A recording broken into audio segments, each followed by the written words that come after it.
All right, let's start with something that seems completely obvious: speed. You think you know what speed is, right? It's how fast something moves. A car goes 60 miles an hour, a baseball flies at 90 miles an hour. Simple. But here's where it gets interesting. What are we really measuring when we talk about speed? Well, we're measuring how much distance something covers in a certain amount of time, miles per hour, meters per second. It's always distance divided by time. That's the deal. Now you might say, okay, fine, so what? Well, here's the thing most people never stop to think about. To measure speed, you need two things that you assume are rock solid: distance and time. You're assuming that when you measure a meter, it's always a meter. And when you measure a second, it's always a second. Everywhere, for everyone, no matter what. And for most of human history, that seemed perfectly reasonable. I mean, if you and I both have rulers and we both have clocks, we should agree on how fast something is moving, right? You measure the car, I measure the car, we get the same answer. Done. Except, and this is where nature gets truly strange, what if distance and time themselves aren't as fixed as we think? What if they can stretch and squeeze depending on how you're moving? Let me give you a little thought experiment. Imagine you're on a train and you roll a ball down the aisle at, say, 5 miles an hour. Someone's standing on the platform watching the train zoom by at 60 miles an hour. What speed do they see the ball moving? Well, you'd add them up, right? 65 miles an hour. That makes sense. Speeds just add. But now let's try this with light. You're on that same train, and instead of rolling a ball, you shine a flashlight forward. The light leaves the flashlight at, well, the speed of light, about 186,000 miles per second. Now, someone on the platform watches. What speed do they measure for that light? You'd think, okay, the speed of light plus the speed of the train. But here's the shocker. They measure exactly the same speed you do. The speed of light doesn't change. It's the same for you on the train, the same for the person on the platform, the same for everyone, everywhere, no matter how fast they're moving. And that sounds insane. How can that possibly work? If speeds are supposed to add, how does light just not care? Well, the only way this can be true, the only way,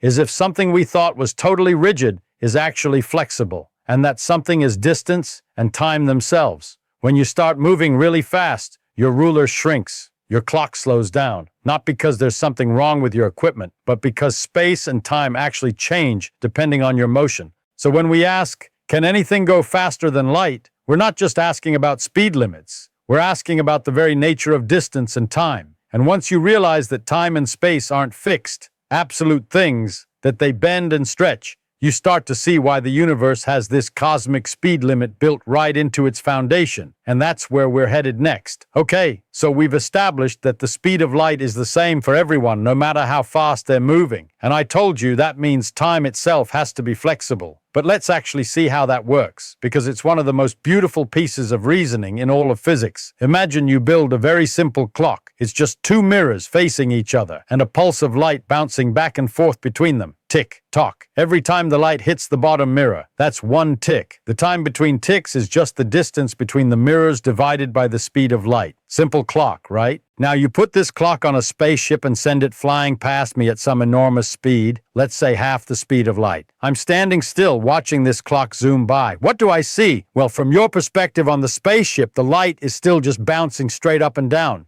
Tick-tock, nothing strange at all. But from my perspective, watching you fly by, that light isn't going straight up and down anymore. Think about it.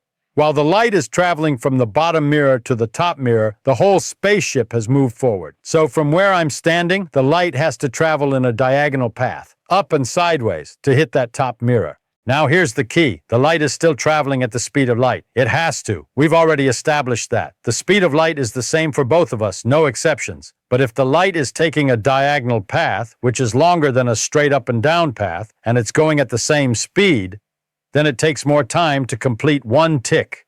Your clock, from my perspective, is running slow. And this isn't some illusion or trick of perception. This is real. If you flew away in that spaceship for what feels like 1 year to you, then came back, more than a year would have passed for me. Your watch would show less time. You would have aged less. Time itself ran slower for you because you were moving. Now you might ask, wait, who's really moving?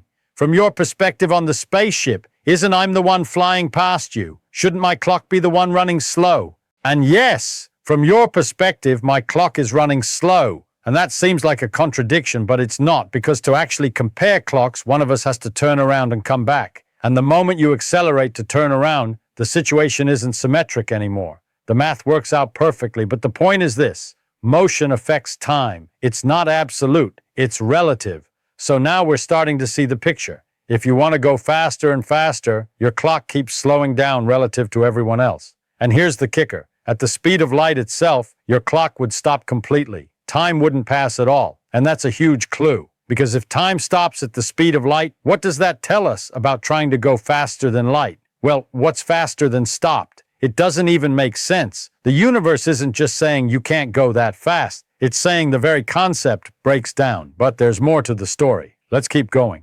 All right, so we've seen that time slows down when you move fast. But there's another piece to this puzzle, and it's maybe even more dramatic. What happens to mass when you try to go faster?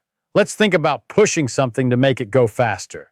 You've got a shopping cart, you push it, it speeds up. You push harder, it speeds up more. Makes sense. The energy you put in becomes kinetic energy, the energy of motion. Now, in everyday life, if you want something to go twice as fast, you need 4 times the energy. 3 times as fast, 9 times the energy.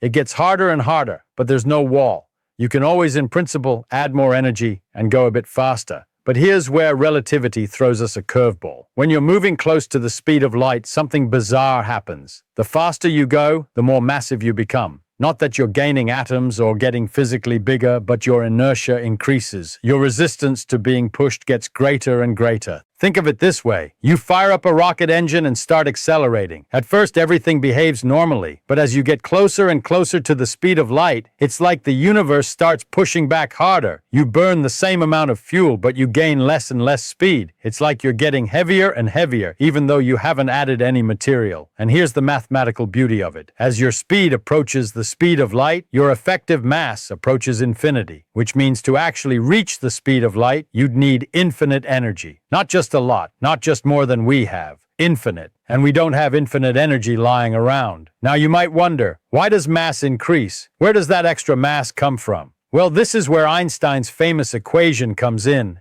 E equals mc squared. Energy and mass are really 2 forms of the same thing. When you pump energy into something to make it go faster, some of that energy doesn't just become speed. It becomes mass. The object literally gets more massive. So there's this beautiful trade-off happening. You're trying to add kinetic energy to go faster, but the faster you go, the more of that energy gets converted into mass instead of speed. It's like trying to fill a bucket with a hole in it that gets bigger the more you pour in. You can never actually fill it. Light itself, photons, they get around this problem in the most elegant way possible. They have 0 rest mass, no mass at all when standing still, so they don't have this problem of getting heavier. They just go at the speed of light, always, from the moment they're created. They can't go slower, and nothing else can catch up. But anything with mass? Forget it. The closer you get to light speed, the more energy you need, and it ramps up to infinity. You'd need all the energy in the universe, and then some, to push even a single electron to the speed of light. So the speed of light isn't just a speed limit like a sign on the highway. It's a fundamental barrier written into the relationship between energy, mass, and motion. The universe doesn't just forbid it, it makes it mathematically impossible. And that brings us to an even stranger question. What does the universe look like from light's perspective?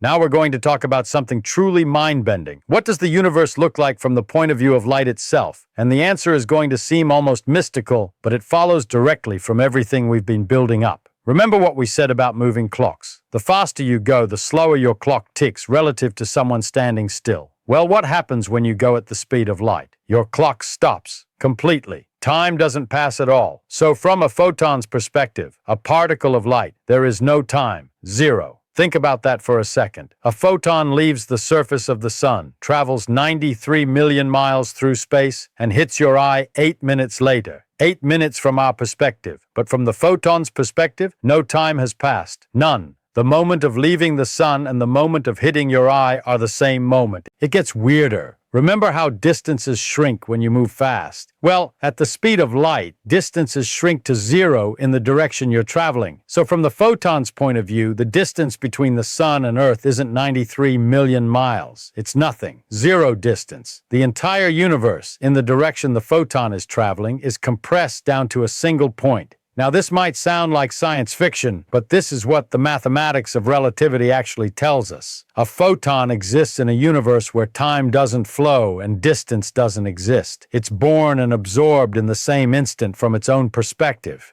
And here's why this matters for our question about breaking the speed of light. If you're an object with mass, you experience time. You have a past and a future. Events happen in sequence for you, but at the speed of light, that all goes away. There's no notion of before and after anymore. There's no journey. There's just existence at all points along the path simultaneously. So when we ask, what would happen if we went faster than light? We're really asking, what's faster than timeless? What's shorter than zero distance? And those questions don't even make sense. You can't go faster than instantaneous. You can't traverse less than zero distance. It's like asking what's colder than absolute zero. Absolute zero is the point where atoms stop moving completely. There's no motion left to remove. You can't get colder. The concept breaks down. Same thing here. Light speed isn't just fast. It's the point where the structure of space-time itself reaches a boundary. And this is beautiful in a way because it shows us that the speed limit isn't arbitrary. It's not like the universe said, I'm going to pick 186,000 miles per second because it sounds nice. No, it's the speed at which time stops and distance vanishes. It's the edge of what's physically meaningful. Anything with mass lives on one side of that boundary, moving through time, experiencing distance. Light lives exactly on that boundary, timeless and spaceless, and nothing can cross over to the other side because there is no other side. It's not a wall you hit, it's the edge of the playing field itself. So now we're ready for the final piece, understanding why this isn't just a rule but the very structure of reality. All right, we've covered a lot of ground. Time slows down when you move, mass increases.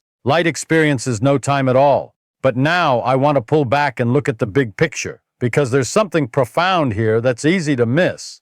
When people hear, you can't go faster than light, they often think of it like a law, like a rule the universe enforces, like there's some cosmic police officer saying, nope, too fast, slow down. But that's not what's happening at all. The speed of light isn't a law that governs how things behave. It's a property of the structure of space-time itself. Let me explain what I mean. Think about geometry for a second. If you draw a triangle on a flat piece of paper, the angles always add up to 180 degrees. Always. Now, is that a law? Is the universe enforcing that rule? No, it's just a consequence of what flat space is. It's built into the structure. You couldn't have flat space where triangles add up to 200 degrees. That wouldn't be flat space anymore. The speed of light is like that. It's not a rule imposed on space-time. It's a feature of what space-time is. Space and time aren't two separate things that happen to interact. They're woven together into a single four-dimensional fabric, and the speed of light is the conversion factor between space and time in that fabric. Here's another way to think about it. When you move through space, you're also moving through time. In fact, everything is always moving through space-time at exactly the same total speed, the speed of light. When you're sitting still in space, all your motion is through time. That's why time passes normally for you. But when you start moving through space, some of that motion gets diverted away from the time direction, so time slows down for you.